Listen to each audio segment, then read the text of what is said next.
because if you don't have hemostasis, you still have the inflammatory cells remaining in the blood tissues. So you've got to have hemostasis. But don't use the hemostatic agents like epinephrine or something like that. So you just leave it alone. So what is the best solution after you remove the inflammatory cells? I think sodium hypochlorite is the best for until you have hemostasis, because the advantage of using sodium hypochlorite includes removal of biofilms and chemical amputation of the blood clot and removal of dentinal tips. And sodium hypochlorite affects peripheral health cells without affecting the underlying healthy tissues.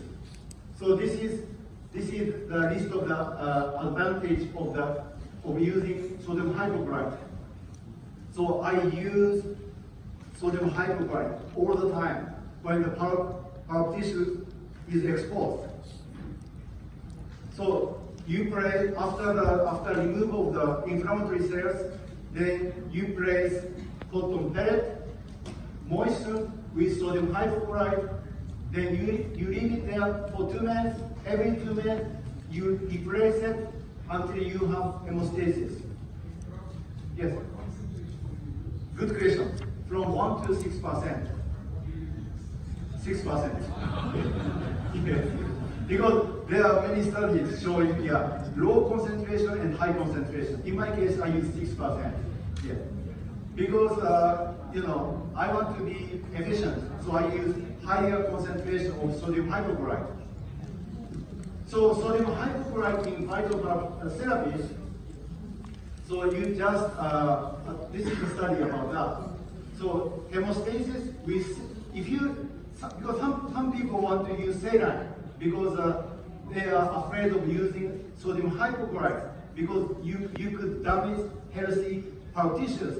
Actually, it doesn't affect the healthy tissues with sodium hypochlorite. But this is a study showing it is safe to use sodium hypochlorite on the exposed tissues.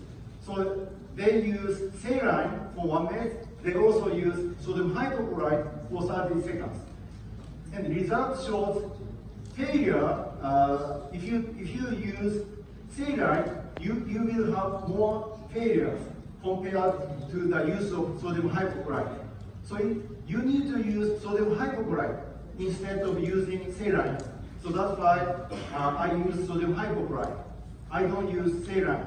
And especially under the microscope, because this procedure must be done under the microscope. Because if you have necrotic pulp tissues like this, it has to be removed. And if you have dentin debris, it has to be removed because dentin debris includes bacteria. So that's why these dentin debris must be removed. And always be careful because of the dentin debris and the remaining necrotic pulp tissues. They must be removed. So what about the success rate using MTA or calcium hydroxide? If you use calcium hydroxide, the success rate is only 24%. The success rate of using calcium hydroxide for vital pulse therapy is only 24%. It's not good because calcium hydroxide does not set, whereas MTA does set. So that is the difference. Don't use calcium hydroxide. You don't expect the success rate to be higher. So vital pulse therapy is successful treating the vital pulp tissues. So pulpotomy is more successful than pulp capping because, as you can see, in pulp capping, you don't actually remove pulp tissues. If you do remove pulp tissues, that's not called pulp capping. If you remove one, one millimeter of pulp tissue, that's called pulpotomy. So that's why you need to remove inflammatory cells. So you need to remove pulp tissues in order to be more successful. So according to these studies, you will have more success when you do pulpotomy compared to pulp capping. So let's talk about partially pulpotomy, because if you are afraid of being a failure, you have to do pulpotomy. So what is a partial pulpotomy? What is the complete pulpotomy? The difference is, if you remove pulp tissue partially, that's called partial pulpotomy. If you remove all the coronal pulp tissues, that's called total pulpotomy, or complete pulpotomy, or full pulpotomy. So this is full pulpotomy. Complete removal of the coronal pulp tissues and the application of bioceramics or calcium silicate material onto the pulp tissues at the level of the root canal orifice.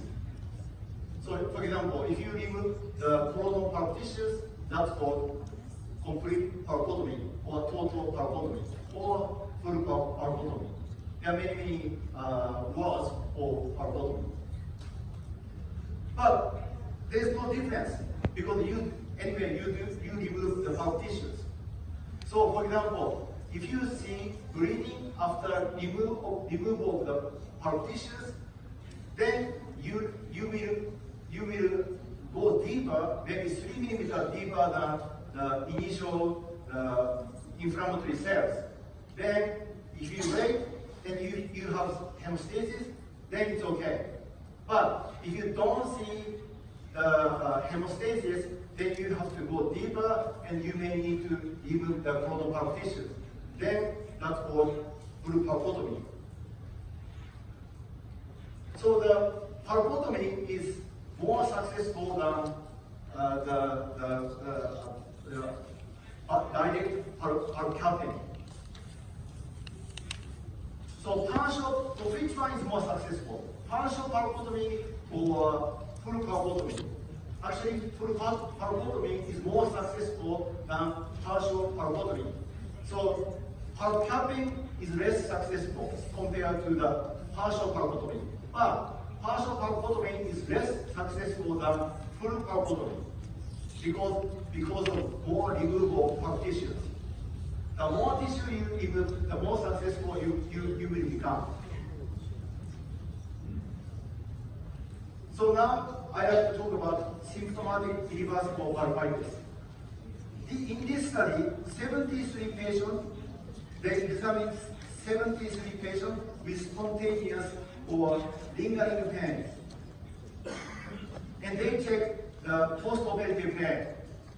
So actually, post-operative pain is less with tooth with let me put it this way.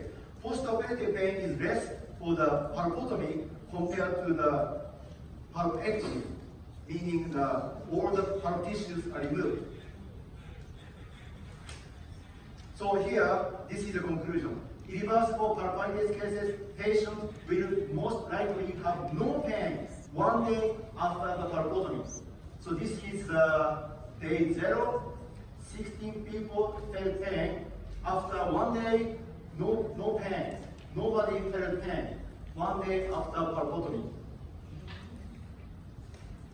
So here they examine 3 cases, 3 types of the cases: total pulpectomy, and partial pulpotomy, and full pulpotomy. The conclusion was post-operative pain for pulpotomy is significantly less than that for pulpectomy. So, if the patient comes to your office in a big pain, you should provide pulpotomy instead of providing pulpectomy, because you can reduce the pain or you can increase the pain threshold. But after 3 days or 7 days, there will be no significant difference between the pain for phlebotomy and the pain for phlebotomy.